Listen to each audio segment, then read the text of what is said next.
Hi, everybody, and welcome to Launching and Succeeding in School Sports Photography. I'm Cheryl from Zenfolio, and I'm thrilled to have you here today. We have a fantastic session lined up with our special guest, Seth Fontenot. Seth's a very talented sports photographer and videographer based in the Houston, Texas area. Seth has been capturing the action and emotion of school sports for over 5 years, turning moments into powerful stories through his lens. He'll be sharing insights from his journey and practical strategies to help you break into and thrive in this exciting niche. Also with us today is Amanda from Zenfolio, who will be our moderator. She'll be managing the chat and helping keeping us organized. If you have any questions during the session, please drop them in the Q&A section. We'll make sure to get to them. Seth, we're excited to have you here. Let's dive in. Thanks, Cheryl, for having me, and thanks everybody for dialing in. Good morning and good afternoon. My name is Seth Fontenot. I'm a Houston-based sports photographer. I do photography as my own business, but it's on the side of my day job. This is fairly common in the photography world where people have a side passion.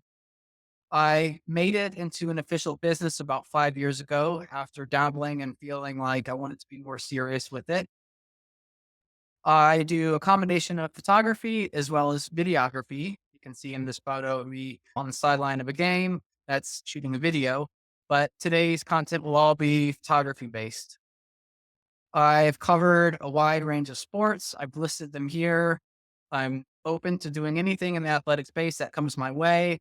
I actually just got asked recently about doing a video project for a competitive fish team. So always new things coming up.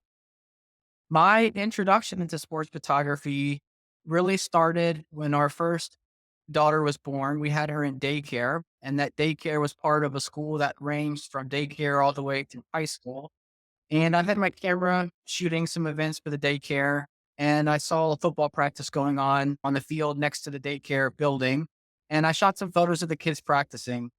And that moment on the sideline, just shooting some action shots of them doing some simple warm ups was such a cool feeling. I got this new sense of energy and excitement, and I was hooked.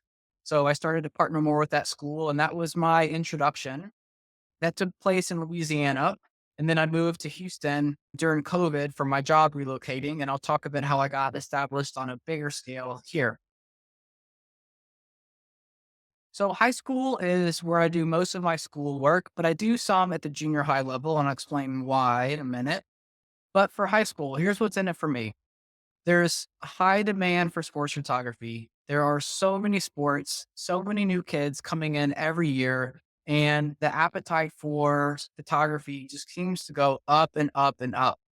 We live in a world where media is so readily available and so important to parents and to kids that there's just no shortage of interest and work for sports photographers. I also shoot in a market where these are very large high schools. These are 6A. These are kids who are going on to play D1 sports. And because they want to be at the next level as collegiate athletes, I want to try and make them look like collegiate athletes with the way I do my photography. And that's paired really nicely with the demand here. Repeat business and earnings potential, these go hand in hand. These programs, once you have a good relationship formed, there's a great chance that you keep getting invited back. So these schools, these programs, these sports, each year I'm coming back. I have a deeper relationship. I'm more familiar with the kids that are still there. Becomes more and more natural as it goes. Now, on the junior high level, what's unique where I live for junior high is some of the sports available are called no cut sports, meaning anyone who says they want to play, the school has to scale up teams for them. What this means is there could be kids in a sport that probably aren't competitive enough to play at the high school level. So, this is a chance to document and photograph them in their football jersey, their basketball jerseys for school shoots, knowing that they probably will never have that again. Parents know this. They want to capitalize on getting that captured. So there's a big market for that at the junior high level as well. Okay, so photography means a lot of things. I primarily think about three types of photography: team and individual, that would be made up here by that left banner and that bottom right team photo. That's type one. Type two are hype photos, like that black and white photo. And then type three is action photography. Knowing more about these will help you decide what's right for you and maybe better equip you with what you want to offer a school. So, this is an attempt to talk about what kinds of skill sets are best suited for these types of photography. Starting with team and individual, these this ranking matrix here, which is not perfect. This is generalizing and making some assumptions. The key down there, you can see the downward arrow would be low skill needed. The orange bar is somewhere in the middle, and the red arrow up would mean a high level of skill needed. So thinking about team and individual, mid-level skill for creativity, you don't have to be super creative. You can learn from others' poses. You can save pose ideas and just show them to athletes to reproduce them. You can ask kids to come up with their own ideas. A lot of them do that. So medium amount of creativity. I think you need a high level of personal skills. This type of environment can be stressful. You might be dealing with huge numbers of kids in a volume shoot. I've done shoots with over 200 kids in one setting, one at a time. There's a lot to facilitate the flow of that to keep that running smoothly. Sometimes you have to beat the discipline in the area if coaches aren't helping you. But you also, the interaction you have with the kids, sometimes that you have to make them feel comfortable, disarm them. So a lot of people interaction. Technical skills. I call this a mid-level. There are certainly technical aspects to this. You need to understand off-camera lighting. You need to understand how to do Photoshop work with layers. But what I think is easier about this from a technical standpoint is when you learn those settings and you learn your workflow, it's rinse and repeat.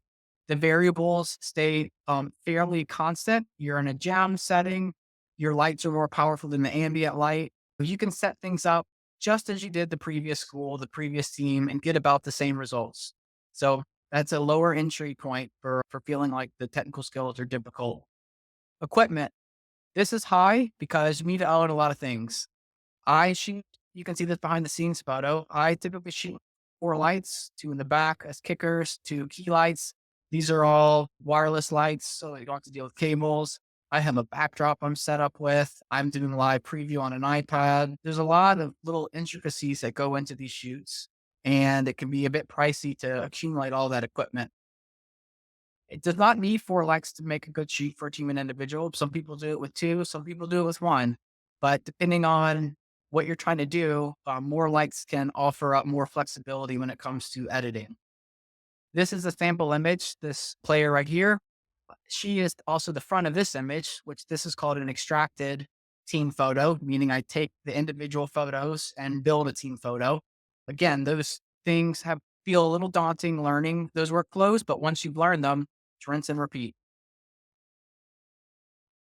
Okay, action photography, medium amount of creativity. This could go up or down. An example of high creativity would be if you're on the sideline, you're trying to compose a certain shot where you might be shooting through the gap of somebody watching a scene unfold, or you're trying to get fans reacting behind a moment. Those would be examples of creative. But there's also creative action photos that don't require much creativity. This is an example of that shot. I'm shooting this athlete throwing a discus at a track event, and I'm sitting down behind a net with a wide angle lens, just shooting a burst as he spins around. It doesn't take a lot of creativity. That's very doable. And there are a lot of sports where you can camp out in one spot. People skills. This is low level of skill. So this is great for the introverts who don't want to be calling the shots and having to talk with people. Typically, when you're out doing action photography, you're a one man show. You are in your own zone. You are finding the spots you want to be in. You're not in charge of the event happening. You're just responding to what's given to you. Technical skills, I think, is high. I think that because you have to really be a master of your camera, you need to understand manual settings. You need to understand all of the pieces that go into exposing an image, especially with high speed, low light. That is a difficult place to work in as a photographer.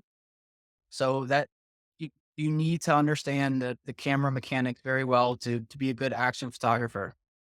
Equipment, you can spend a lot of money and not have a lot of equipment to carry. So equipment here can mean a couple of things. I ranked it in the middle because it's easier in the sense you can walk around with a single body and a single lens and get great content.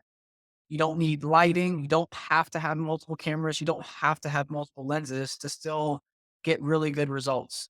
But on the flip side of that, it's may require higher end equipment in settings such as nighttime football or nighttime baseball, basically areas where you need high shutter speed and are dealing with poor amounts of light. Okay, third type of photography are hype photo shoots. So these are photo shoots where I open up a lot of flexibility to the athletes to do shots that are very unique. I'm not trying to go for a consistent approach like a team and individual where they all need to match because I'm making banners or something predictable. This is a free for all. So creativity goes up because of that.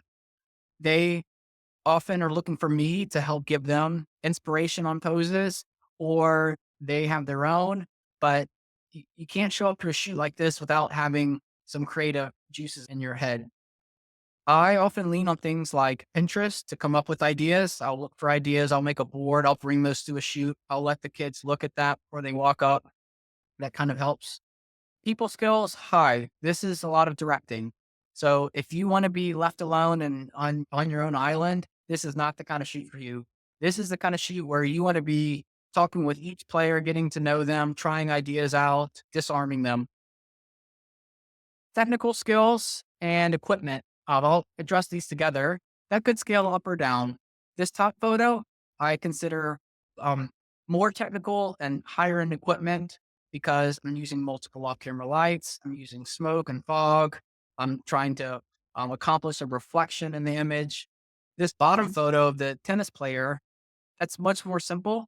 That's a single light. There's no fog or smoke. There's no reflections. It's easier. So different hype shoots can have different requirements for skills and equipment. All right. The idea here is to show you some types of photography and that might help you decide based off your personality traits, your interests, your skills, where you might want to jump in first. Now, after hearing this, you might realize maybe you feel like you have some gaps and maybe you want to do hype photos, but you're not sure you feel comfortable with the creativity. That's where you can build some strategies around how to address these gaps. On the creativity side, you can think about ways by looking at other photographers' work. You can look for online to watch videos. You can look at other social media accounts of athletes, see what people are up to. Like I mentioned earlier, I make a lot of Pinterest boards and I'll share those with coaches. And before a shoot, I'll ask that coach to share that across the team. So people are coming with ideas, they're taking their phones out, they're asking each other for opinions. That helps take some of the burden off of you being in charge of all of the original ideas on the spot. People skills.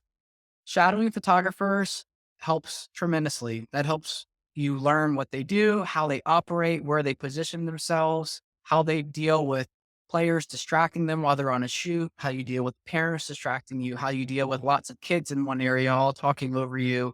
Those types of skills you really get on the job, but watching someone who's good at that really will build up your confidence. Technical skills, watching YouTube videos, tutorials, finding a mentor goes a long ways. I have learned a tremendous amount following a handful of photographers on YouTube, as well as others on Instagram that I've actually bought tutorial videos from. Lastly, equipment. As far as filling that gap, that really comes down to how you want to make your business plan. I worked from the premise, I worked with the equipment I had. And as that starts to generate money, I would reinvest that back into more equipment. And that way I'm not getting too far ahead of myself with just buying and buying and buying without being able to justify those purchases. And I also started to come up with a vision of what equipment would make an incremental difference to what I can offer clients. So I have certain types of lights. I get to a point where more lights doesn't really give me a new product offering, but maybe something with fog or something with coloring or something with props. That makes a more material difference. So it's a good idea to maybe make a list of things you feel like you'd like to have and in the order of buying them. So as those opportunities come up where you have income, you're buying things that expand what you have to offer as a business. This is me trying to make an attempt at what I think of when I think of continually developing and growing. So all three of these things I think are very important for how you get established with schools, how you establish yourself as a business. And there's no order that has to be followed here. I think it's very common that all three of these can happen in parallel to one another, or you could take some three steps forward in one and only one step forward in another, but this kind of becomes a cycle. So growing skills, I think, comes inherently with everything else in this equation, which is building portfolio, building relationships. But growing skills is as simple as more hours behind the camera, whether that's trying a new concept, whether it's trying to perfect an existing concept. More time with the camera in your hand means your skills are going to naturally grow with it. Building your portfolio, I have a section dedicated to that, but that can feel daunting in the beginning, especially if you have all this energy and passion and you want to contact a school, but you just don't have something to show them yet. So that has to be worked on in some way. And I'll talk a little bit about that. And building relationships. So just as important as building your skills that you can apply to photography is finding ways to put that into work and having that be a service that you're contracted with a school.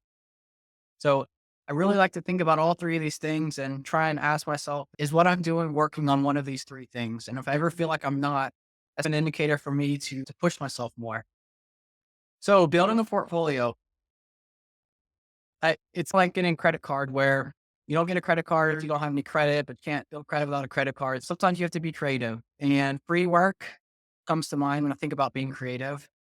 I was going to shoot that turf field next to my kid's daycare, and I was just shooting a football practice, and I got to know the coach after, and I just gave them the photos I took. And that was just a way for me to get started and kind of show, hey, I want to do more of this. Here's a sample of what I've done. It doesn't even have to be at a school. This could be at a park where there's public sports going on, a basketball court or a football field. Use your best judgment to not make people feel uncomfortable or suspicious of you. But my point is find ways to capture some sort of sports action so that you have a chance to build your portfolio.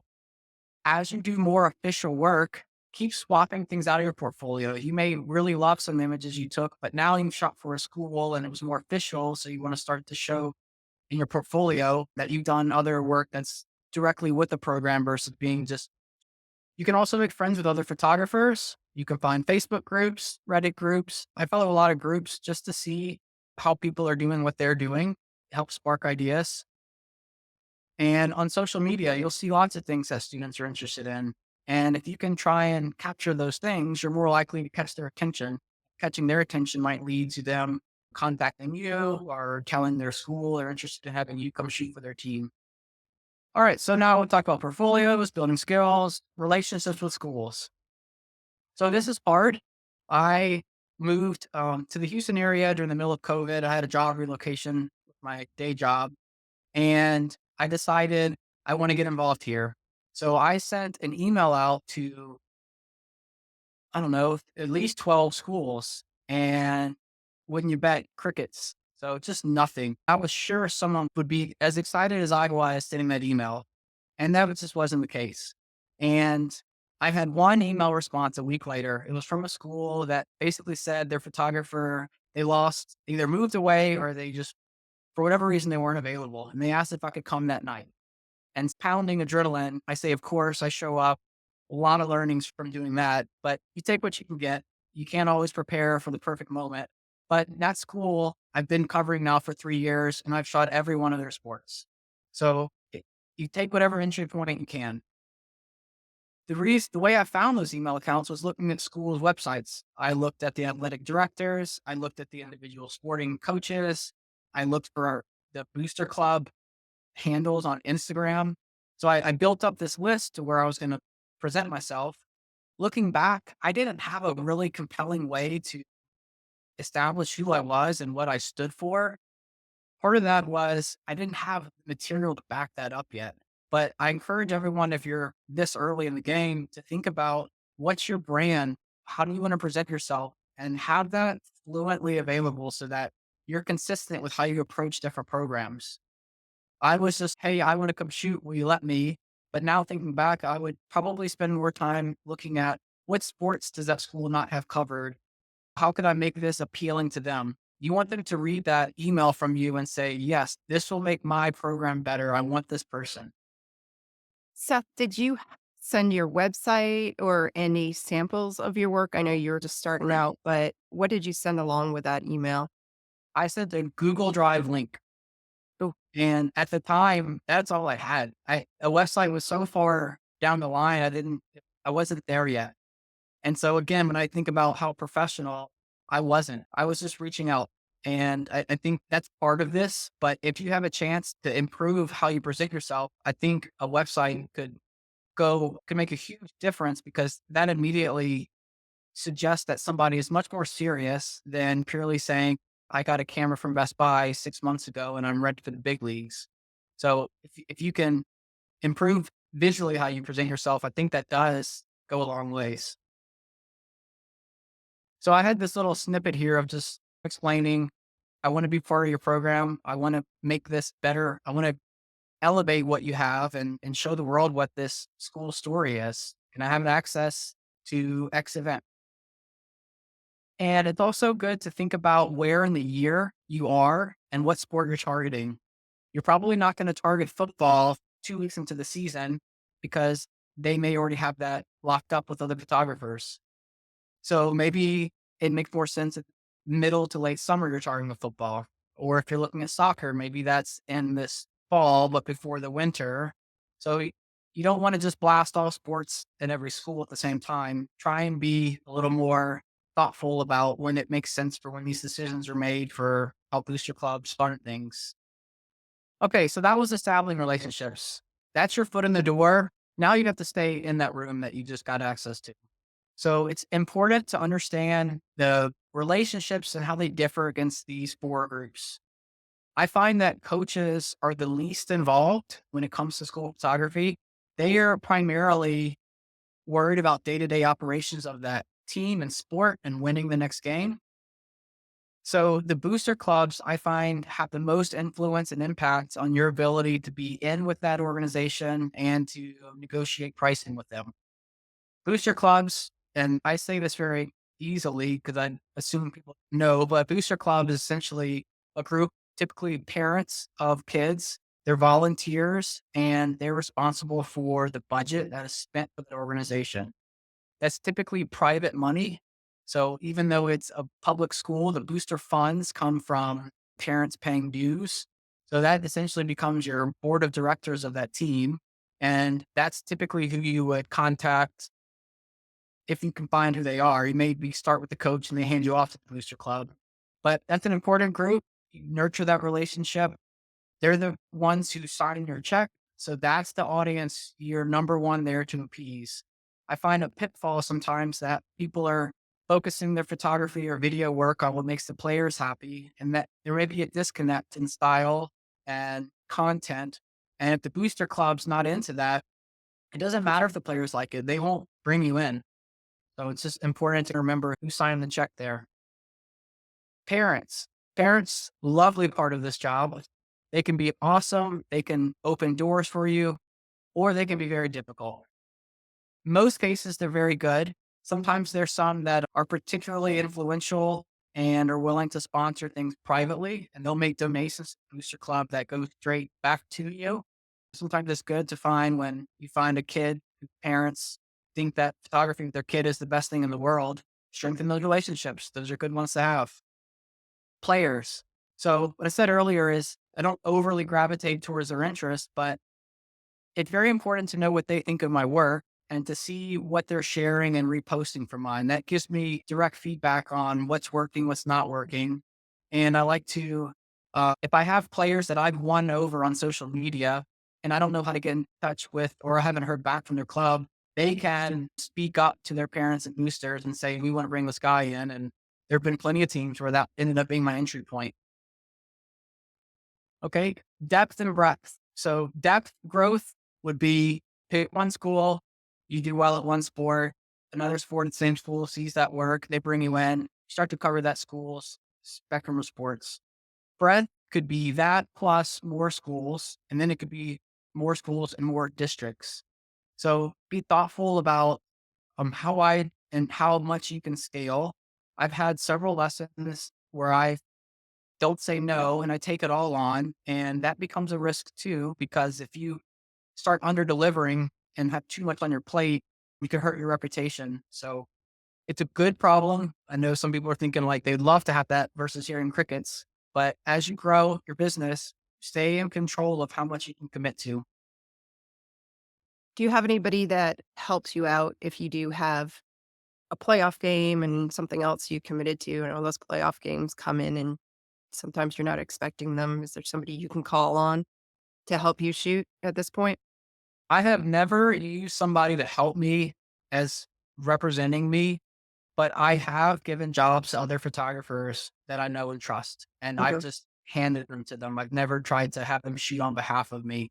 mhm. I also am such a stickler and afraid of any legal and tax verifications that I've never had an employee, and I try and stay out of having those types of relationships if I can. But I will try and move mountains before I come to a scenario that I can't fulfill a commitment. Referring's always good because then when they're in that situation, they'll probably turn right back to you. Yeah. And I think that's the case in general.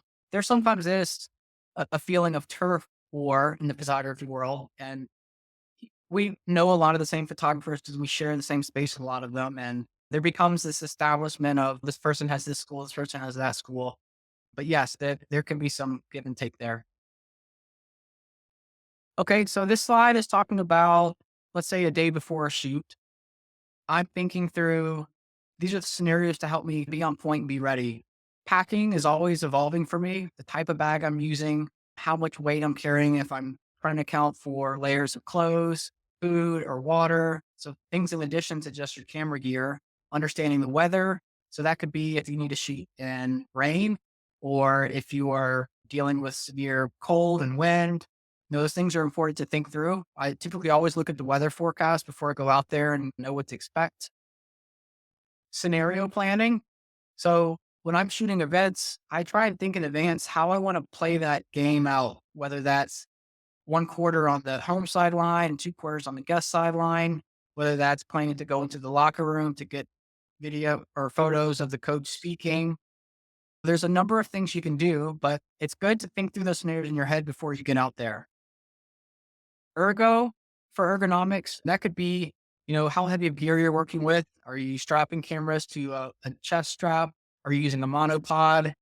Are you using a battery grip extender? All those things become important. A lot of this business, learning photography is obviously key, but the better you get with that, you start to realize all the other variables are important too. Mm. All right, the day of shooting, logistics, usually important, especially in these bigger locations, understanding where to park, how they get on the field. That could be surprisingly difficult. There could be different dedicated entrances. You may have credentials that work in certain circumstances, but not others. You don't want to get somewhere and find these surprises out and you're missing kickoff. I always keep a point of contact in my phone, as in a phone number to call that someone will answer, not just text. So that if I ever get stuck, I know who to call on the inside and they can come get me through. I arrive early, earlier than you think, for two reasons. It's to deal with surprises, but two, a lot of cool moments happen before a game starts, whether that's warm ups on the field, which you can walk around the field before games. You get a lot of candid moments, and that it's great practice. You get your nerves under control so that when kickoff happens, you're not firing your first shutter off for that day. During the game, I am a big proponent of understanding the sport or shooting. That helps you, one, anticipate where action is going to be. It also helps you stay out of the way. It's hugely important to know where you are on the sideline of a field, a court, whatever sport it is you're covering. Don't be a reason that you create a problem for that team or that game. Respect the referees. They will tell you if you're in a spot they don't want you to be. You may see other photographers bending or breaking these rules. Try and stay true to yourself and not follow suit in that with an expectation that other photographers have with each other, because that kind of hurts all of us on the sideline. My goal is to be invisible. I want to get as close to the action as I can without being seen, but not so close that I'm worried about getting hurt. And on a football sideline, that's a very real concern. So you typically don't want to stand in front of line of players because they will not move out of the way necessarily. And very vulnerable when you're holding expensive camera gear, and you're usually half the size of these people who are college level athletes in pads. So be invisible, but protect yourself too.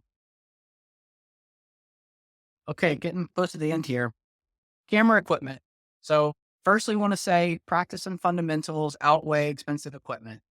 I want to say that first because I'm about to show you expensive equipment, but it's important to realize that expensive equipment does not make somebody a better photographer. It can make a really good photographer even better, but it's not a substitute for learning and practicing. So I'm a fan of full frame cameras, more dynamic range, better low light performance. High frame rate can be really helpful. It can aggravate you when you're culling and editing too many photos and dealing with hard drive limitation. 2.8 or better. So that refers to f-stop, and that refers to how much light passes through a lens, which there's a triangle of exposure, but more light is better. It means you can shoot faster and have less blur. I'm a Sony guy, love Sony.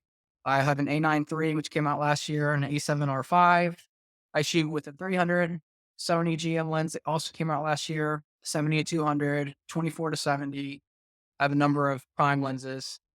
I typically shoot with two cameras at a time, especially in football. I might have the 300 on the camera body and the 24-70 hanging on the side.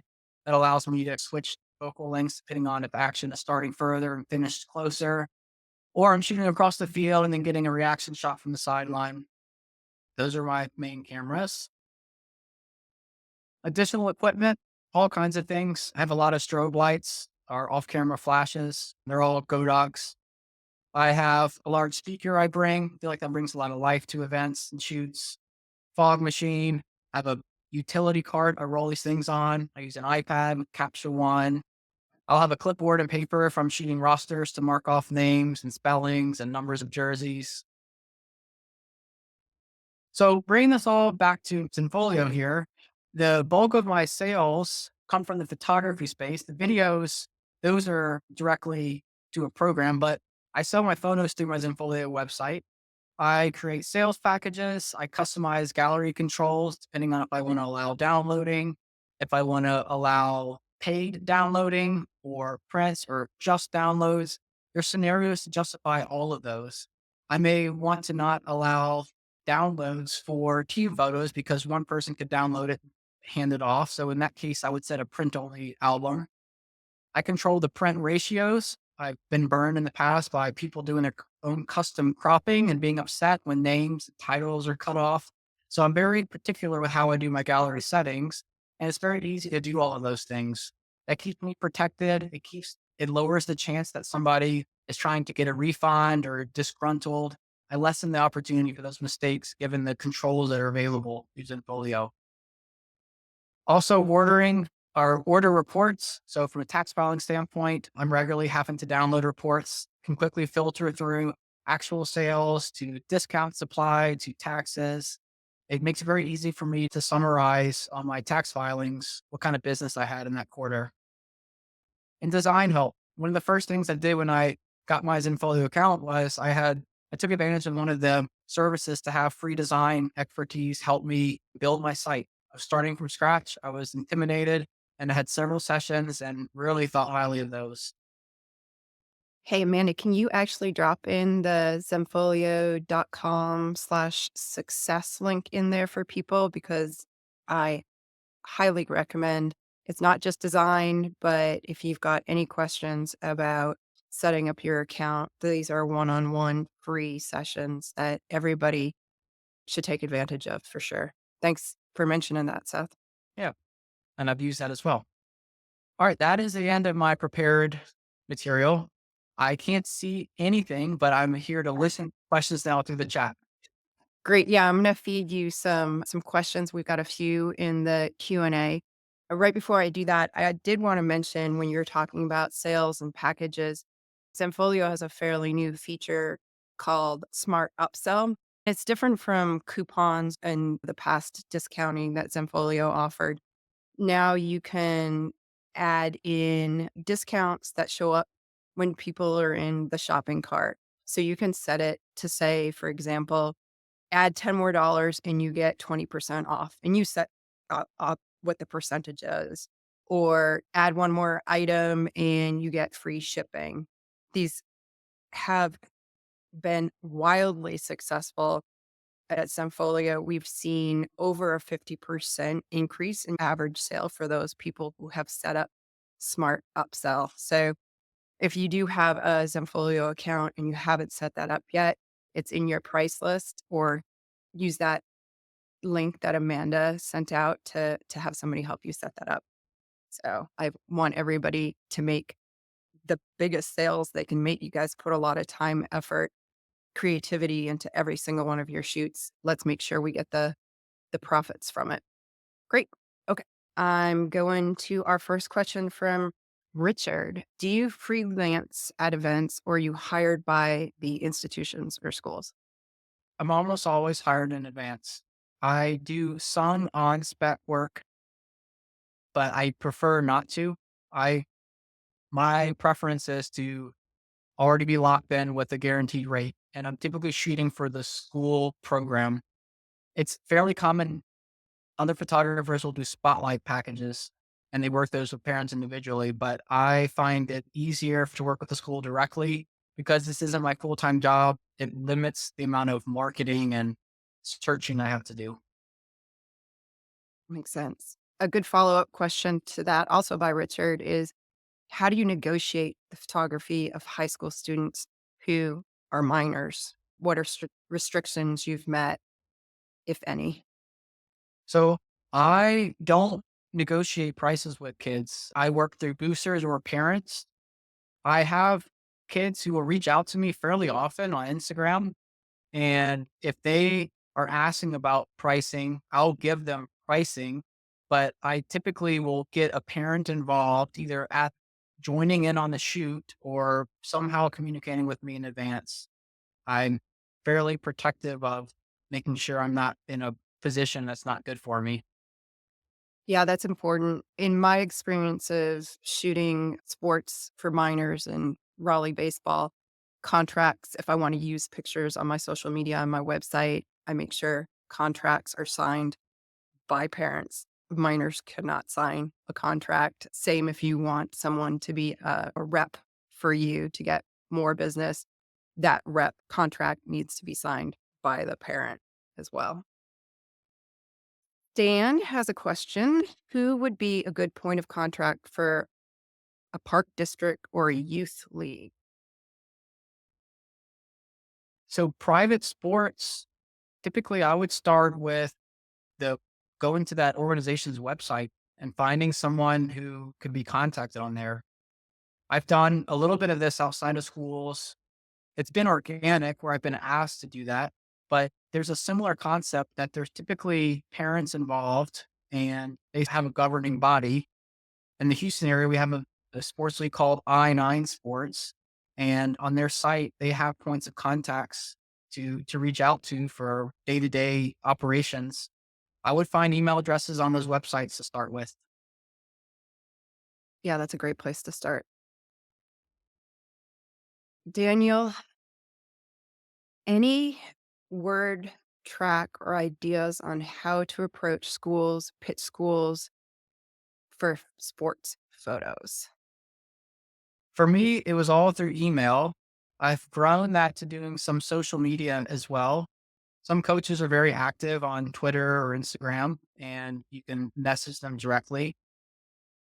The first entry point is the hardest because you're a nobody at first, but having anything going eases this because now you can, when you contact somebody through referencing your website or your social media, they'll read your message and probably look at your content before they even respond to your message. It gets easier, but it was all email for me when I made introductions the first time around. Great. Thanks, Seth.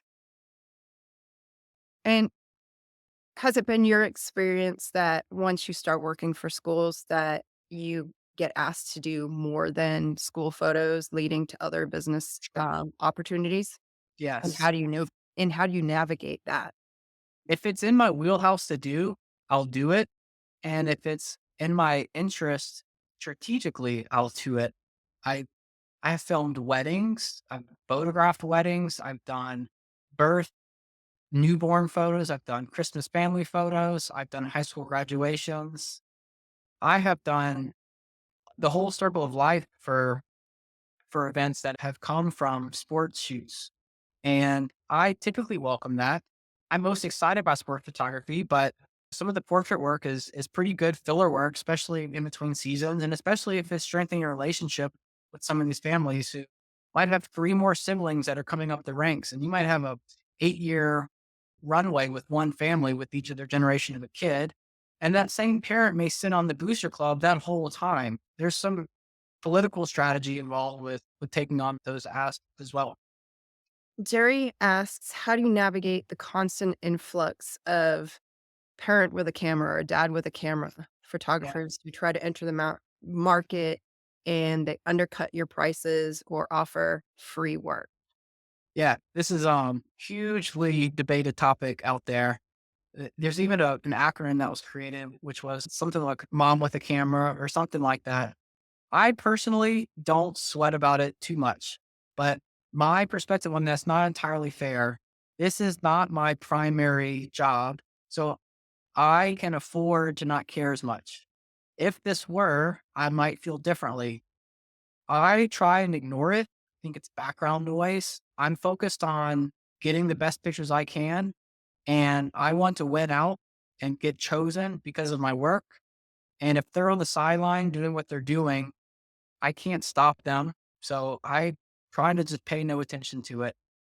I only get aggravated when there's people on the sidelines just standing in the way and clueless. And they make for a bad look for other photographers because you've got a sideline. There might be these football games I shoot may have more than 20 photographers at the same game. And you show up thinking like, why am I even here? But that's part of the game when you get to these bigger schools.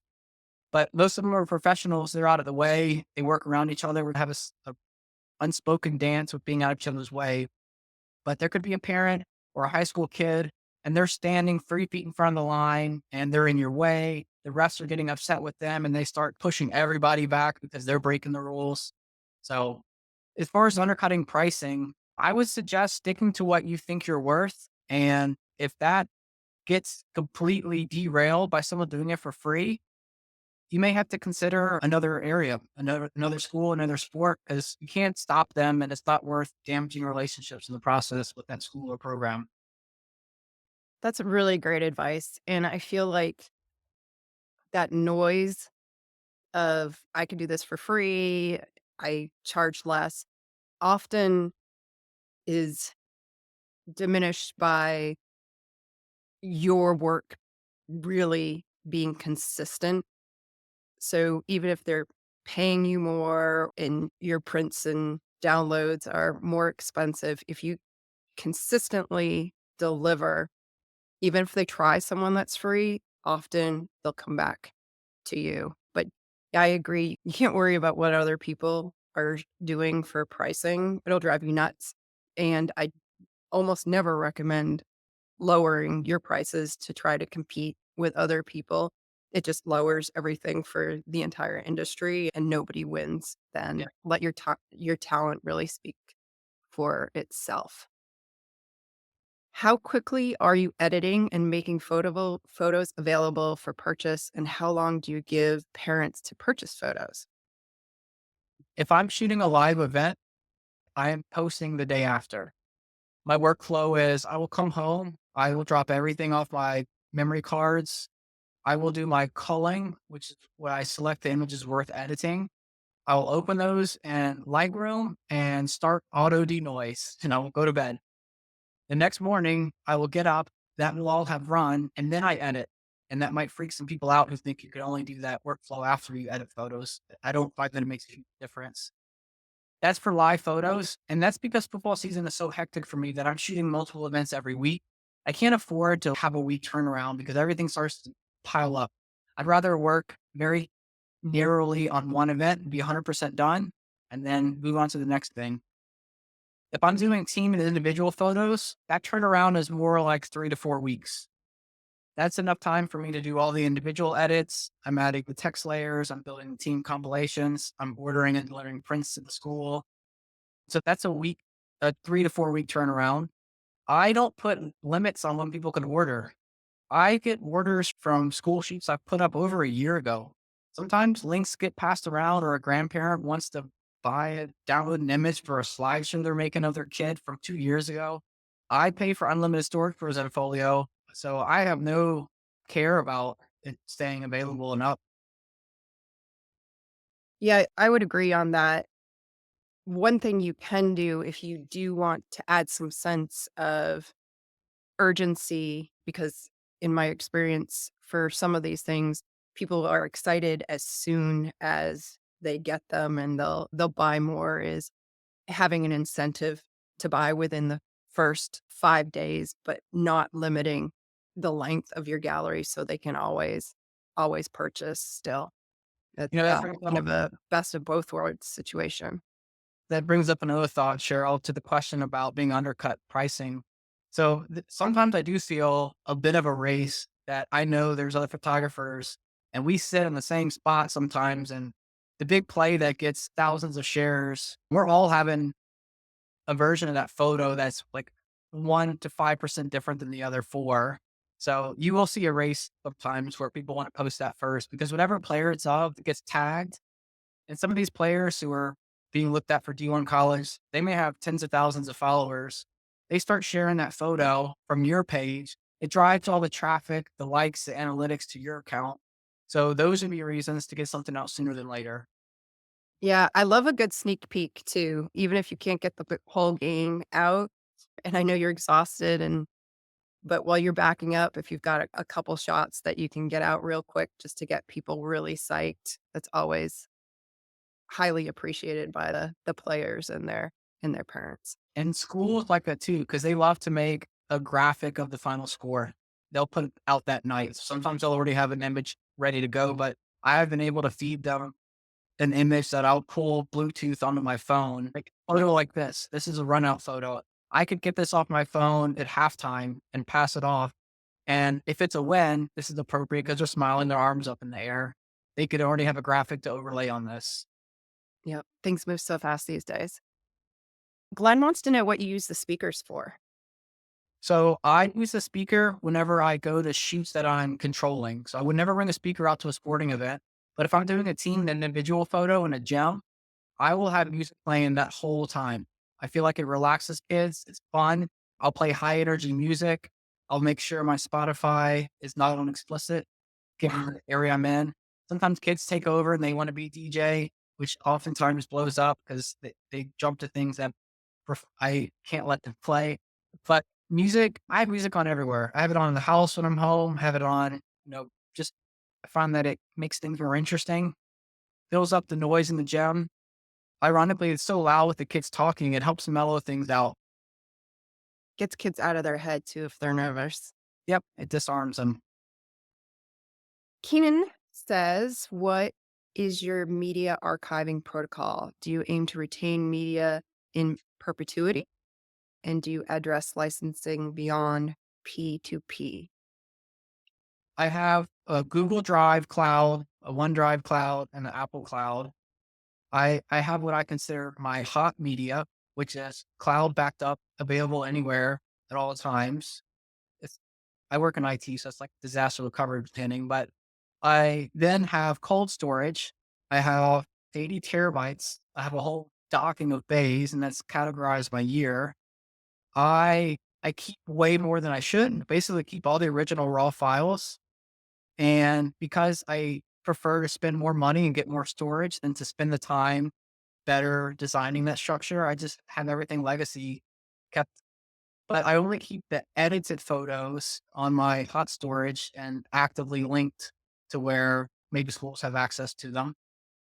I don't deal with licensing. I probably could and should care more about that, but I essentially hand over the work that I do, and if it's been paid for, I don't pursue anything beyond that. I give them the ability to print, to do whatever they wish with it. Benjamin asks, "What's the typical expected turnaround time between shooting sports action, delivering gallery?" I think we answered that. Depending Yeah. on action or They're yeah. William asks, "I have been shooting on spec and parents have purchased photos. via my website. Any advice on moving to being paid? So they're already ordering on the website. Is that how that sounds? Yeah, it's shooting on spec. Yeah, I'm familiar with that. So that means you shoot everything and you don't know what you're getting on the back end. And you just hope people buy from it. I don't like to do that because it takes. So I used to do that before I moved to Texas. That's what I was doing at the Louisiana school. And it works when you start to build some momentum, but it's really hard to get that in front of people to know it even exists. So one idea that the question asker could do is ask if the school is willing to share that website with the parents of that sport organization and maybe make a deal on it. Say, hey, I shoot all these photos. I'm not looking for any money from the school, but will you advocate this for me and share my website and gallery out with everybody? And I'll give you free photos for the school to use for social media. That could be a way to get something in for them. And that also lets your audience see it. Cause I found that I would meet parents who were like, oh, I would have loved to have bought this. Didn't know how to find, they didn't even know who you were. And that's why shooting on spec is just a harder space to be in sometimes. Yeah, huge amount of competition. Richard is asking about permissions. Now, the school is your client for the most part, right, Seth? Yep. So, how do you deal with, or do you even have to deal with privacy concerns, permissions, model releases, etc.? So I don't deal with that. I am approved by the booster and I'm an approved vendor of the school district. So there's probably some coverage and that vetting process. But the way I understand a lot of this, and this probably isn't true in all scenarios, but these are public sporting events in a public setting. And it's not, you don't need the permission to do that. But I don't know if that's ironclad. But I basically work with the trust of the school and always have someone from school there present, especially with these team and individual shoots. Yeah, in my experience, the school has asked parents when they're signing their child up for sports if they're allowed to be photographed or if their photograph is allowed to be used, etc. More than likely, the school has already gotten the permission from the parents in that situation.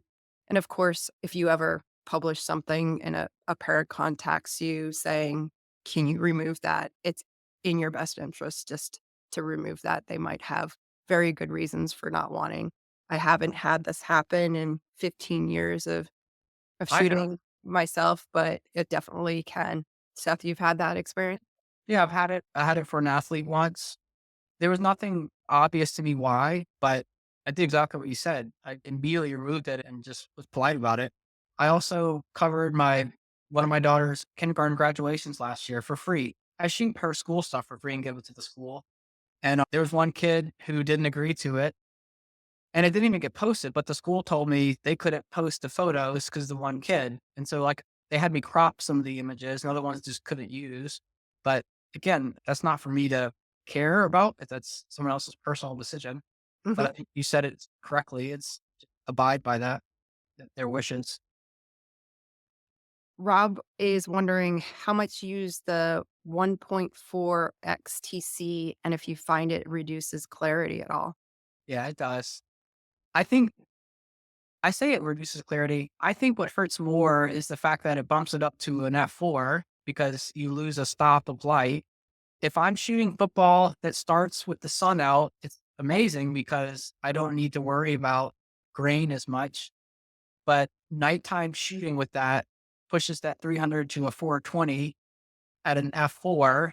And that difference could mean going up to an ISO of 10,000. And I just don't love doing that.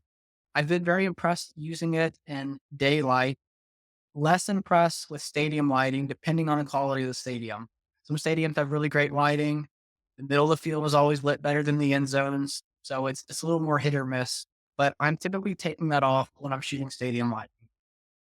We're getting to the end here. A couple more questions that I'm going to take, and then we're going to have to wrap it up. We'll also be sending out an email with the recording, and you can always respond to that email with questions if you've got some questions after the fact.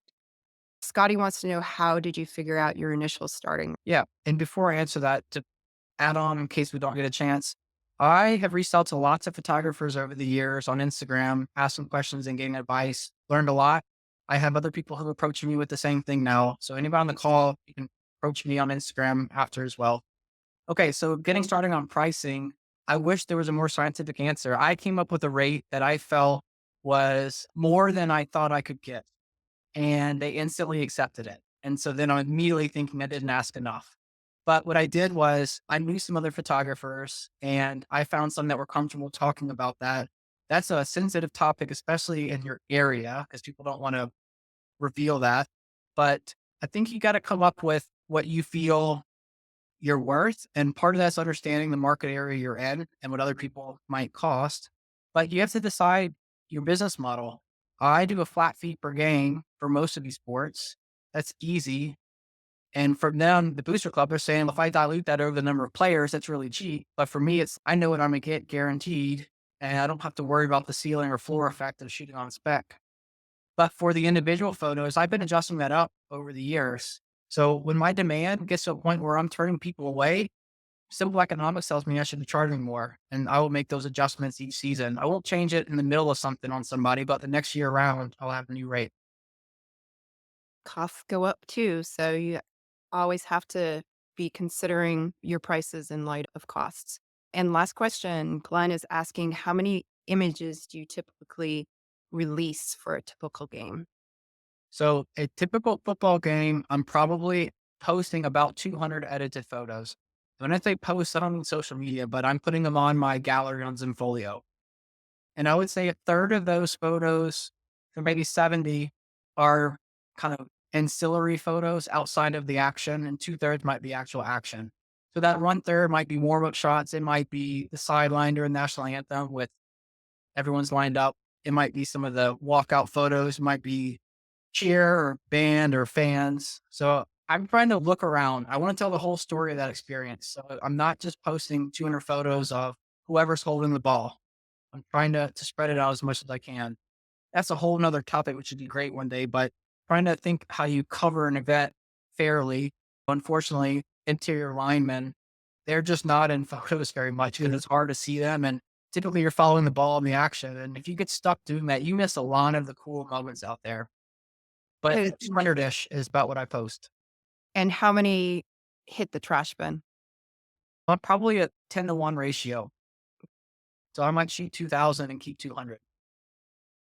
I find that as you get more experience, that ratio changes. I don't overshoot as much as I used to. I used to kill myself with going through photos, culling stuff because I Yeah. overshot. Same. I bought that A93, which does 120 frames per second in burst mode. And half the games I've shot with it, I have shot on single photo mode. I want to thank everybody for joining today. And if you're listening to the recording, thanks for making it through to the end. Seth, thank you so much for joining us on the webinar, sharing your experience and all these tips. As I said before, we're going to be sending out an email with the recording and some contact information, a special offer if you're not with Zenfolio at this point, where we have a special 60% off coupon for annual plans for anybody who is thinking of joining Zenfolio. Please check out Seth's site if you need advice from Seth. He's very kindly offered to chat through Instagram. I'm sure that would be a huge benefit to anybody that has questions or is looking to start out. Again, thank you so much for joining everybody. I hope you join our next webinar. Seth, good luck and thanks again. Thank you as well. Bye, everybody.